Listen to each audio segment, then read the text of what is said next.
Tiniyak ni Pangulong Ferdinand R. Marcos Jr. sa kanyang SONA ang pagpapaunlad ng sistema sa sektor ng agrikultura.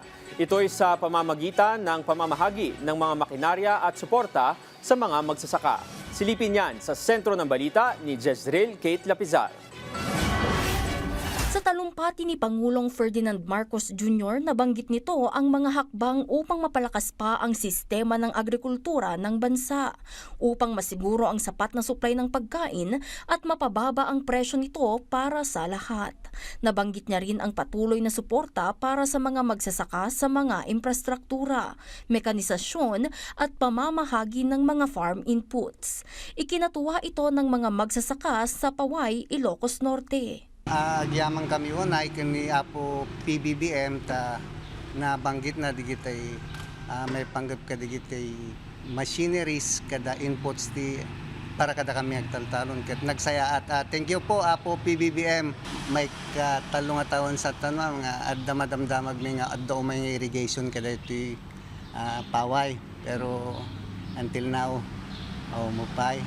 So nga yamanon mi nabanggit na day ket baring kabiitang nga panahon may implementar.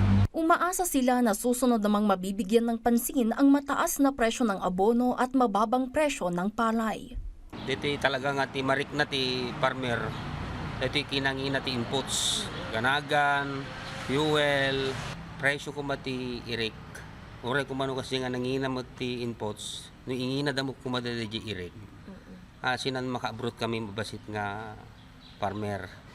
Samantala, tiniyak ng Ilocos Norte Provincial Agriculture Office na patuloy ang kanilang pagsuporta sa mga magsasaka para maisulong ang food security sa probinsya. Tuloy-tuloy rin ang mga proyekto sa irigasyon, kabilang ang pagpapagawa at pagkukumpuni ng mga diversion dam at communal irrigation system. Sa kasalukuyan, lampas 75% na ang irigasyon sa probinsya at inaasahang aabot ito sa 93% sa pagtatapos ng Ilocos Norte, Ilocos Sur Irrigation Project. Nagbibigay rin ang tanggapan ng fuel assistance at iba pang technical assistance sa mga magsasaka.